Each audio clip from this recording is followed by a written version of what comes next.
ओम नमः सिद्धेभ्यः। नमो अरिहन्ताणं नमो सिद्धाणं नमो आयर्याणं नमो वज्रायाणं नमो लोई सविसाहोरं लक्ष्मी निवास निलयं विलीन विलयं निधाय हदिवीरम् आत्मानुशासनमहं वक्ष्ये मोक्षाय भाग्यम्। आचार्य गुरुभद्र स्वामी द्वारा विरचित यह आत्मानुशासन ग्रंथ है। श्लोक नंबर 106 तक हमने चर्चा की है, जिसमें मोहादि और रागादि छोड़ने की प्रेरणा आचार्य ने दी। अब श्लोक नंबर 107 में दया दम आदि के मार्ग पर चलने की प्रेरणा दी जाती है। क्या हेडिंग है कि दया दम आदि दया दम आदि के मार्ग पर चलने की प्रेरणा। ये दया दम क्या होते हैं, इसके आदि से क्या क्या लेना, ये अभी श्लोक में आएगा। तू ऐसे मुक्ति रूपी फल को चाहता है, अतः उस मार्ग में गमन कर। यह बात आगामी छंद में कहते हैं। तू ऐसे मुक्ति रूपी फल को चाहता है। कैसे मुक्ति रूपी फल को चाहता है कि जो ऊपर बताया गया है, मोह राग द्वेष से रहित मुक्ति का मार्ग है। और यदि तू ऐसे मुक्ति पद को चाहता है तो उस मार्ग में गमन कर। देखो वंशस्थ छंद है, पढ़ते हैं। दया दम त्याग समाधि संतति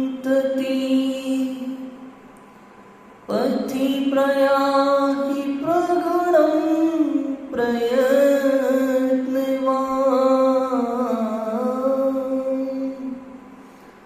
नयति वश्यं वचसां गोचरम् विकल्प दूरं परमं किमप्यसौ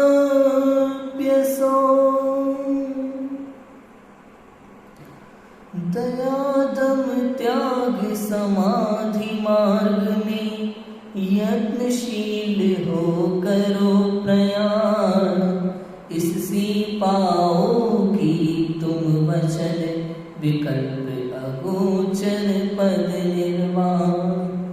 क्या कहते हैं कि हे जी, स्वपर की करुणा करना दया, इंद्रिय मन को वश करना दम, पर पदार्थों से राग छोड़ना त्याग, और वीतराग दशा रूप सुखी होना समाधि है। इनकी परंपरा रूप मार्ग पर प्रयत्नशील होता हुआ निष्कपट होकर गमन कर। यही मार्ग तुझे वचन अगोचर और निर्विकल्प परम पद की प्राप्ति कराएगा। यही मार्ग। क्या कहते हैं? सर्वप्रथम 4 बातें इसमें ली है। पहली दया, दूसरी दम, तीसरी त्याग, चौथी समाधि। दया दम आदि माने त्याग और समाधि। 4 बातें हैं। दया क्या कि हे जीव, स्व पर की करुणा करना दया। सर्वप्रथम स्व और पर की करुणा करना होना चाहिए। जो जीव स्व और पर की करुणा नहीं करता, उसके हृदय में दया ही नहीं है।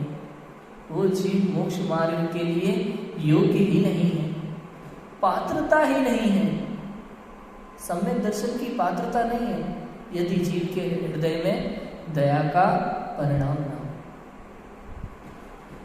दया अर्थात समस्त जीवों की रक्षा का भाव। मेरे द्वारा किसी जीव की हिंसा ना हो, मेरे द्वारा किसी जीव का दिल न दुखे, कोई मेरे कारण से दुखी न हो, इस बात का जो सदैव ध्यान रखता है वो वास्तव में दया परिणाम वाला होता है। ये तो पर जीवों की दया है। सबसे महत्वपूर्ण है स्वदया। स्वदया, स्वदया कब होगी? जो जीव अपने भावों को कलुषित रखता है वो स्वयं के लिए बिल्कुल भी दया नहीं करता। स्वयं की दया करना है तो अपने परिणामों को निर्मल रखना होगा। यदि तेरे भाव कलुषित हैं, तू दूसरों के विषय में अन्यथा बातें सोचता है, अन्यथा करना चाहता है, किसी को दुख देना चाहता है, ये पर जीवों का घात भी स्वयं का घात पहले होता है। यदि कोई जीव पर का घात करे तो उसमें स्वयं का घात पहले होता है। क्यों? क्योंकि हिंसा रूपी कार्य या कोई भी पाप, उसमें मूल होते हैं मिथ्यात्व, राग और द्वेष, और वो अंतरंग में होते हैं। अंतरंग में राग द्वेष उत्पन्न हुए तो पहले घात किसका हुआ? स्वयं का। तो स्वदया कब होगी? कि अंदर में राग द्वेष की उत्पत्ति ना हो, वो स्वदया है। वास्तव में अहिंसा की परिभाषा, भाव हिंसा किसे कहते हैं? भाव हिंसा किसे कहते हैं? कि आत्मा में उत्पन्न होने वाले मोह, राग, द्वेष आदि विकारी भावों को भाव हिंसा कहा जाता है। भाव हिंसा का त्याग वो स्वदया है। समझ आया? भाव हिंसा का त्याग क्या है? स्वदया। और पर जीवों का घात न करना, पर जीवों का घात करने का भाव भी हृदय में न आना, ये पर दया है। स्व और पर की करुणा करना दया। इंद्रिय मन को वश करना दम। इंद्रिय और मन को वश करना अर्थात जीव संसार में अनादिकाल से इन इंद्रियों के वशीभूत होता चला आ रहा है। जो भी कार्य करता है सुबह से लेके शाम तक जितने भी कार्य करता है सब इंद्रियों की गुलामी करता है, इंद्रियों की गुलामी पूर्वक करता है। सोचो, वो चेतन, वो आत्मा शुद्ध है, बुद्ध है, क्यायक है, परमात्मा है, वो इंद्रियों की गुलामी करता है। स्पर्श, रसना, घ्राण, चक्षु, कर्ण, पांचों इंद्रियों का गुलाम बन के बैठा हुआ है। मन का, 5 इंद्रियों और मन, ये नचाते हैं इसे। वास्तव में तो जीव की गुलाम होना चाहिए 5 इंद्रियों और मन, लेकिन ये जीव स्वयं को, स्वरूप को भूला हुआ है, स्वयं की शक्तियों को भूला हुआ है, इसलिए इंद्रियों का गुलाम बन के बैठा हुआ है। वो याद है ना शेर वाली कहानी, गधे के झुंड में, वो भेड़ियों के झुंड में शेर स्वयं के स्वरूप को भूल जाता है। ऐसा ही हाल है इस चेतन का। कहते हैं इंद्रिय और मन को वश करना आना चाहिए। संयम कहलाता है ये। इंद्रिय और मन को वश करना अर्थात संयम होना चाहिए जीवन में। पर पदार्थों से राग छोड़ना त्याग। पर पदार्थों को छोड़ना त्याग है? नहीं, पर पदार्थों से राग को छोड़ना, मोह को छोड़ना, वो त्याग है। वास्तव में वो त्याग है। आपने किसी को 10 रुपए दे दिए, 20 रुपए दे दिए, 100 रुपए दे दिए, और बार बार वही बात मन में, यार 100 रुपए ले गया, 100 रुपए ले गया, क्या करें? आज के समय में जीवन में व्यवहार के नाम पर कितना कषाय उत्पन्न करता है जीवन तरंग में। सोचो, व्यवहार के नाम पर, लेन देन के नाम पर, रिश्तेदारियों में एक दूसरे के प्रति मन में कषाय उत्पन्न होती रहती है। अरे इनके घर से ये नहीं आया, अरे इनको ये देना पड़ेगा, अरे ये मन हो ना हो व्यवहार निभाना जरूरी है। सब बकवास है, सब बकवास है। वास्तव में ऐसा होना ही नहीं चाहिए। जिस जीव का जो भाव हो, जो अपने भाव से किसी को कुछ देना चाहे तो दे, ना देना चाहे तो ना दे। निभाने के लिए देना पड़ता है, समाज में रहते हैं तो करना पड़ता है। ये सब मान्यता जीव को नुकसान पहुंचाने वाली है, समाज को नुकसान पहुंचाने वाली है, धर्म को नुकसान पहुंचाने वाली है। ये सारी मान्यताएं, जो करना है भाव से कर, जितना कर सकता है उतना ही कर। आवश्यकता से अधिक कोई भी कार्य लाभ नहीं देता, वो हानिकारक होता है। किसी भी कारण से आवश्यकता से अधिक कोई भी कार्य हानिकारक होता है। समझ आया? पूजा पाठ आवश्यकता से अधिक लाभकारक होता है कि हानिकारक होता है? भैया कहा ना, आवश्यकता से अधिक कोई भी कार्य। पूजा पाठ भी उतनी ही कर जितनी आवश्यक है। लिखा ही षट आवश्यक है। षट आवश्यक में आता है देव पूजा, आवश्यक अर्थात जरूरी है। अब पूजा करने की बजाय तू दिन भर बैठ गया मंदिर में, अब सोचे कि भैया मन में कुछ और चल रहा है और यहाँ पूजा चल रही है, ये जरूरी नहीं है। अगर तेरा 15 मिनट मन लगता है तो 15 मिनट कर, आधे घंटे मन लग पाता है तो आधे घंटे कर। ऐसा नहीं पूजा पाठ करने का मन तो था 15 मिनट, किंतु बैठ रहा है 15 घंटे लोगों को दिखाने के लिए, ये अनावश्यक है। ऐसे ये कार्य, मन तो नहीं है किसी को 50 रुपये देने का, किंतु दे रहा है 500 दूसरों को दिखाने के लिए, ये अनावश्यक कार्य है। देना पड़ता है, व्यवहार में करना पड़ता है, समाज में रहते हैं तो करना पड़ता है।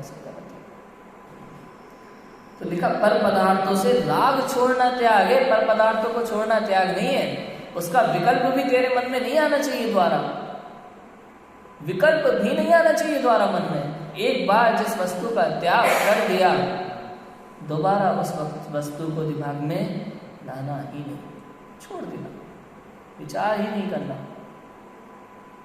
मंदिर में भी दान किया, एक बार देख लिया, हाँ भाई मैंने बुद्धिपूर्वक समझदारी से ये वस्तु यहाँ दान में दी, उसके बाद बार बार उस पर नाम लिखवाना, कोई आए तो मैं बता ये मैंने दिया था यहाँ मंदिर में दान, ये कोई दान नहीं है।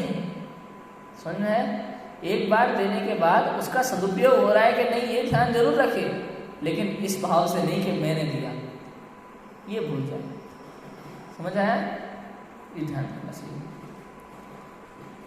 और वीतराग दशा रूप सुखी होना समाधि है। वीतराग दशा रूप सुखी होना समाधि है। क्या होता है समाधि? वास्तव में समाधि क्या है? बहुत से लोगों को तो क्या लगता है कि पहले भोजन छोड़ना, फिर थोड़ा दूध लेना, छाछ लेना, दूध छोड़ करके छाछ लेने लगना, फिर बाद में छाछ भी छोड़ दिया, गर्म पानी से काम चल रहा है। ऐसे धीरे धीरे धीरे धीरे छोड़ते जाओ, त्याग करते जाओ, स्वाध्याय करते जाओ, चिंतन करते जाओ, यही समाधि है। अंत में समाधि हो जाती है। धीरे धीरे त्याग करते जाओ, ये समाधि की प्रक्रिया है। अरे ये तो बाहर ये समाधि का बाह्य आचरण है, व्यवहार से कहा जाता है, व्यवहार से। लोक व्यवहार में ऐसा समाधि कहा जाता है, लोगों को बताने के लिए कि ये समाधि की प्रोसेसिंग है, समाधि नहीं है।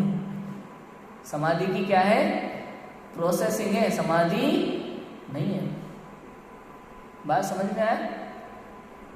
तो समाधि क्या है कि भेद विज्ञान करते हुए जब जीव आत्मचिंतन करता है, चिंतन करते करते करते करते मैं शुद्ध हूँ, बुद्ध हूँ, चेतन परमात्मा हूँ, ऐसा चिंतन करते करते करते करते एक समय ऐसा आता है जिस समय जीव निर्विकल्प हो जाता है।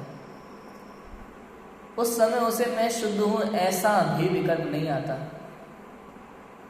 उससे निर्विकल्प होने के बाद बस आत्मा की अनुभूति होती है, अनुभव होता है। एक विकल्प नहीं होता अंतरंग में, वो निर्विकल्प अवस्था, वो शुद्धोपयोग की अवस्था। उस अवस्था में यदि किसी जीव का मरण हो तब जाकर के समाधि मरण कहलाता है। लोग लिख देते हैं भैया फलाने व्यक्ति की समाधि हो गई, इनकी समाधि हो गई, उनकी समाधि हो गई। आपको कैसे पता समाधि हुई कि नहीं हुई? अंतरंग में झांक के देखा था क्या आत्मानुभव हुआ कि नहीं हुआ? सोचो तो, इसे समाधि नहीं कहा जाता। समाधि कब?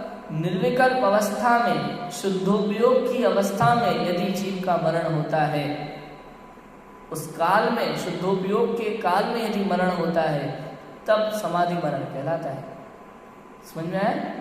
पंडित मरण उसे कहा जाता है समाधि मरण। ये समाधि है।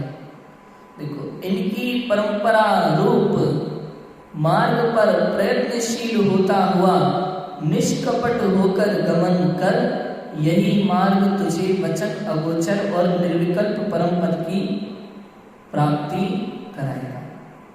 यही मार्ग, देखो, इन्हीं की परंपरा रूप मार्ग पर प्रयत्नशील होता हुआ निष्कपट होकर गमन कर, निर्मल भाव से, मन में कोई द्वेष मत रख, मन में कोई शंका मत कर, निष्कपट भाव से, निर्मल परिणामों से इस मार्ग में लग जा। दया, दम, त्याग और समाधि, लग जा इस मार्ग में। यही मार्ग तुझे वचन अगोचर और निर्विकल्प परम पद की प्राप्ति कराएगा। निर्विकल्प परम पद, शुद्धोपयोग, सम्यक दर्शन, मोक्ष मार्ग की प्राप्ति कराएगा। यही देखो भावार्थ क्या कहते हैं कि जिस प्रकार कोई अपने इष्ट स्थान पर जाने के लिए सही रास्ते पर सीधा चला जाए तो वह उस नगर में अवश्य पहुंचेगा, उसी प्रकार जो जीव सम्यक ज्ञान, सम्यक चारित्र रूप सच्चे मोक्ष मार्ग में गर्भित दया, दम, त्याग आदि में निष्कपट होकर प्रवर्तेगा, वह अवश्य ही मोक्ष की प्राप्ति करेगा। मैं साधन तो करूंगा, किंतु यदि सिद्धि की प्राप्ति नहीं हुई तो ऐसा भ्रम करके शिथिल मत होना। इस साधन से साध्य की सिद्धि अवश्य ही होती है। शंका मत करना, भ्रम मत करना। ये बात निश्चित है कि कारण से ही कार्य होता है, साधन से ही साध्य की सिद्धि होती है। साधन अर्थात कारण, साध्य अर्थात कार्य। कार्य क्या है? मोक्ष, मोक्ष मार्ग, सम्यक दर्शन, ये कार्य है। और कारण क्या होगा? निश्चय कारण है आत्मानुभूति, और व्यवहार कारण है दया, दम, त्याग और समाधि। ये व्यवहार कारण है। देखो, अब सोचो, यहां से आपको चेन्नई जाना है, पौन्नूर मलई से चेन्नई जाना है, तो रास्ते में वंदावासी पड़ेगा कि नहीं पड़ेगा? कि वंदावासी अलग से जाना पड़ेगा कुछ? रास्ते में वंदावासी अवश्य पड़ेगा। ऐसे ही यदि हमें मोक्ष मार्ग में लगना है, शुद्धोपयोग में जाना है, तो ये दया, दान, पूजा, पाठ, ये सब रास्ते में पढ़ेंगे कि नहीं पढ़ेंगे? रास्ते में तो पढ़ेंगे, निश्चित रूप से पढ़ेंगे। सम्यक दृष्टि जीव है, जो ज्ञानी है, उसके मार्ग में ये सब आता ही है। इससे धर्म नहीं होता, ये लक्ष्य नहीं है, ये लक्ष्य नहीं है, किंतु व्यवहारिक रूप से साधन अवश्य है। समझ आया? लक्ष्य नहीं है, किंतु व्यवहारिक रूप से साधन अवश्य है। मोक्ष मार्ग वो लक्ष्य है हमारा, आत्म कल्याण, आत्मानुभूति वो मेरा लक्ष्य है। लेकिन यहाँ 4 बातें बताई हैं व्यवहारिक रूप से। क्या 4 बातें कही हैं? पहली दया, दूसरी दम, तीसरी त्याग, चौथी समाधि। ये 4 हैं।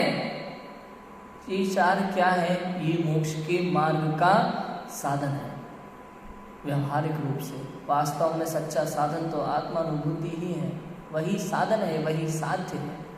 किंतु व्यवहारिक रूप से ये कार्य जीव के मार्ग में आते ही हैं। कहा ना, जैसे चेन्नई जाना हो तो वंदावासी आएगा ही आएगा। ऐसे आत्मानुभूति करना हो जीव को तो पूजा पाठ, ये दया का परिणाम, स्व और पर की दया, ये त्याग के परिणाम और संयम, 5 इंद्रियों और मन के विषयों के त्याग, उसका भाव और समाधि, ये सब रास्ते में आएगा। तो कोई कहता है अच्छा जरूरी है क्या, पूजा पाठ करे बिना आत्मानुभव नहीं होगा क्या? सोचो, आत्मानुभूति ही साध्य है, आत्मानुभूति ही साधन है। अब ये पूजा पाठ, दया दान और ये समाधि, त्याग, ये कहाँ से आया बीच में? ये देखो, यदि जीव के अंदर ये सब ना हो, ये सब ना हो तो उसको आत्मानुभूति की पात्रता ही नहीं है। समझो, पात्रता नहीं है। सोचो, बालबोध में लिखा था ना, बालबोध में क्या लिखा है पता है? वो पढ़ा था ना अपन ने, अष्टमूल गुण का प्रकरण। क्या पढ़ा था अष्टमूल गुण के प्रकरण में? प्रश्न किया था कि भैया जो अष्टमूल गुण का त्यागी नहीं है, आत्म कल्याण में इन अष्टमूल गुणों के पालन का क्या प्रयोजन है, उसका आत्म कल्याण से क्या संबंध है? तो क्या उत्तर दिया? शराबी कबाबी को भी कोई आत्म कल्याण होता है क्या?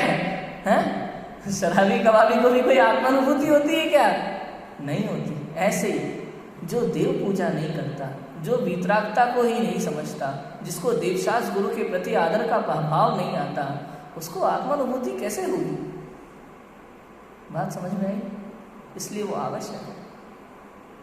पंडित टोडरमल जी ने सम्यक दर्शन के 4 लक्षण बताए हैं मोक्ष मार्ग प्रकाशन में।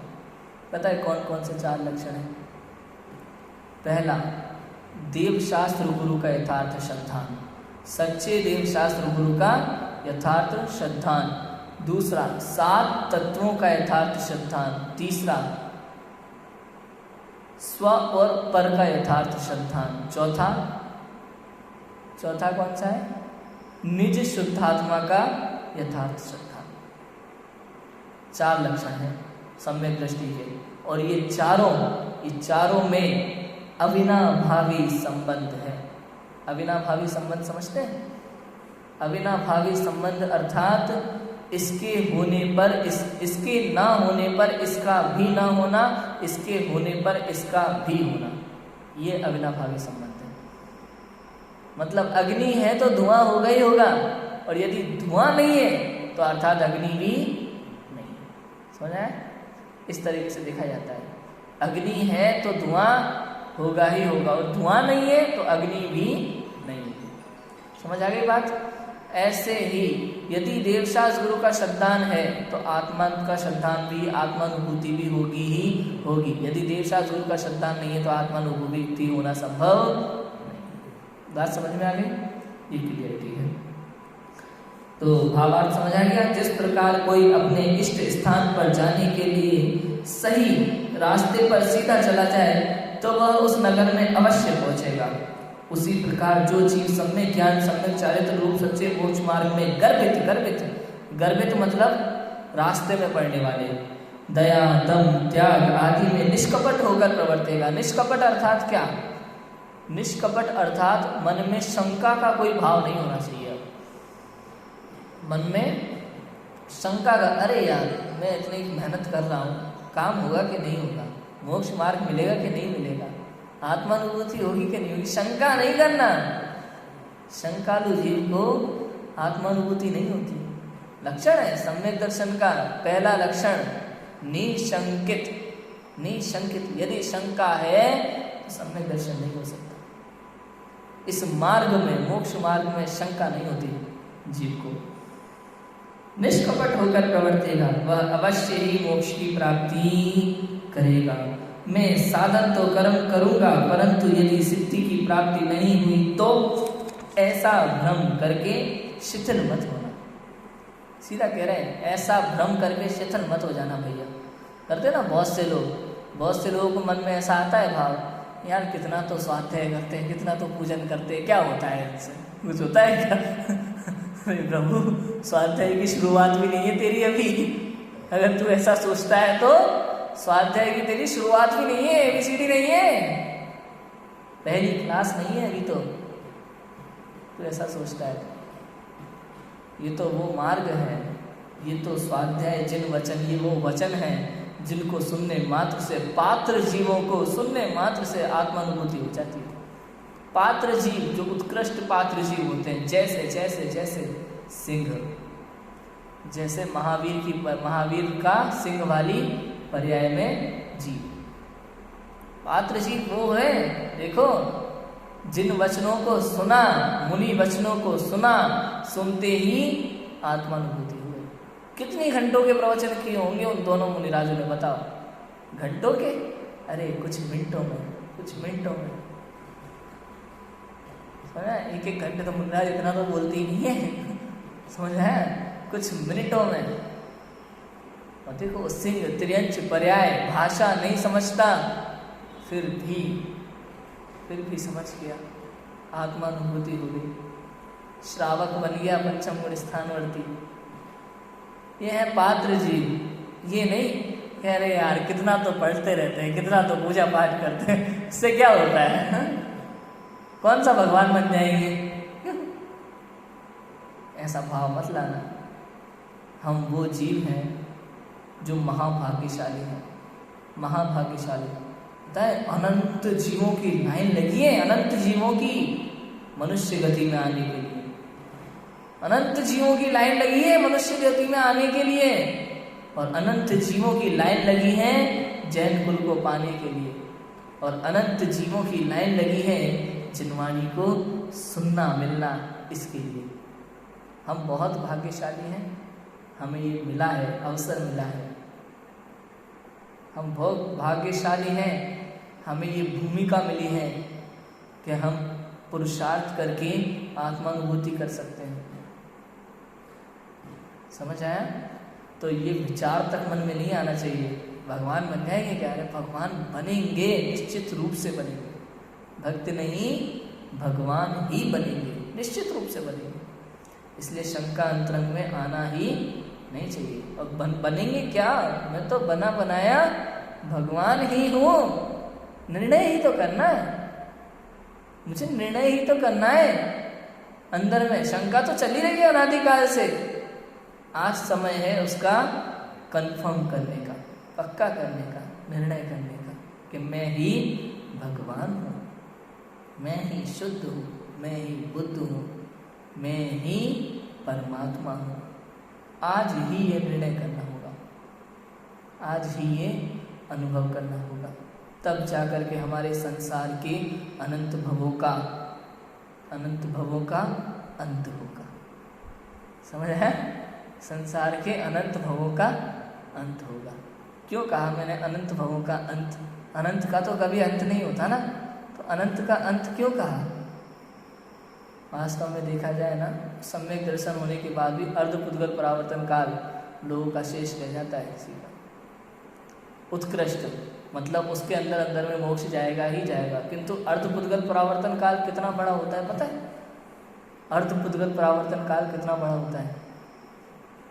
मोक्ष मार्ग प्रकाशक में पेज नंबर 64 पे पंडित टोडरमल जी कहते हैं कि क्या कहते हैं कि एक पुद्गल परावर्तन के अनंत भाग किए जाए तो उसका जो अनंतवा भाग है उसमें अनंत सागर बीत जाते हैं। सागर कितना लंबा है हमने बताया था, है ना? कमरा भरना एक एक बार निकालना है, इतना लंबा सागर। और अनंत भाग करने पर एक पुद्गल परावर्तन के उसमें अनंत सागर बीत जाते हैं अनंत में भाग में। अब सोचो अर्ध पुद्गल परावर्तन हो गए कि नहीं अनंत? ऐसा होता है। समझ आया? क्लियर है? तो ये है। अब देखो, आज हमने ये पढ़ा दयादम आदि के मार्ग पर चलने की प्रेरणा। कल इसी में आने वाला है भेद ज्ञान और वीतरागता की प्रेरणा।